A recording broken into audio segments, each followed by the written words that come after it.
सहकारी ठग्यो। 2 घण्टीले क्रसर उद्योगबाट फिरौती उठायो। 3 घण्टीले चावडा बिहे गरेर महिलामाथि अति गर्यो। 4 घण्टीले 2टा नागरिकता बोकेर कानून मिच्यो। 5 घण्टीले 2वटा राजधानी बोक्दा संसद पदै गुमायो। 6 घण्टेले पत्रकार पुरा सैनीलाई रुवाई रुवाई मार्यो।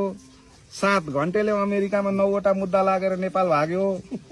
8 घण्टेले नेपालको सुरक्षाको दृष्टिकोणले अति संवेदनशील राष्ट्रिय परिचय पत्र विदेशलाई छाप्न दियो। 9 घण्टेले नेपाली सेनालाई 25,000 मा झार्नुपर्ने भनी नेपाल विरुद्ध घात गर्यो। 10 घण्टेले एमसीसी को मतियार हो। 11 घण्टे संघीयताका बारेमा धारणा नराखेर नेपाली जनतालाई घात गर्दैछ। 12 घण्टे धर्मनिरपेक्षता बारेमा चुनाव गरी जनताको आत्ममाथि घात गर्दैछ। 13 घण्टेले ड्राइभर मार्यो। 14 घण्टे जेलबाट भागेर कैदी भगायो। 15 घण्टेले पुलिसको घाँटी रेटी रेटी मार्यो। 16 घण्टेको गाडीले बालिका मारेर भागो। 17 घण्टेले गाई काटेर खानुपर्छ भनी भन्यो। 18 घण्टे बलात्कारलाई थप्पड हाने जस्तै भन्छ।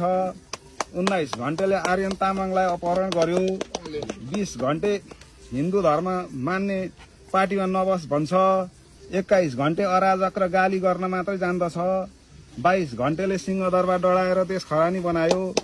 23 घण्टेले 100 दिनमा 100 जनालाई रोजगारी दिन्छु भनेर जनतालाई ढाँट्यो। 24 घण्टेले अदालत डढायो। 25 घण्टेले उद्योग व्यापार र भाटभटेनी डढायो। 26 घण्टेले पुलिसका हतियार खोस्यो।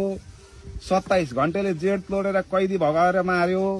28 घण्टेले भाटभटेनी लुटाउँदा मान्छे मरायो। 29 घण्टेले हस्पिटल निर्माणमा घोटाला गर्यो।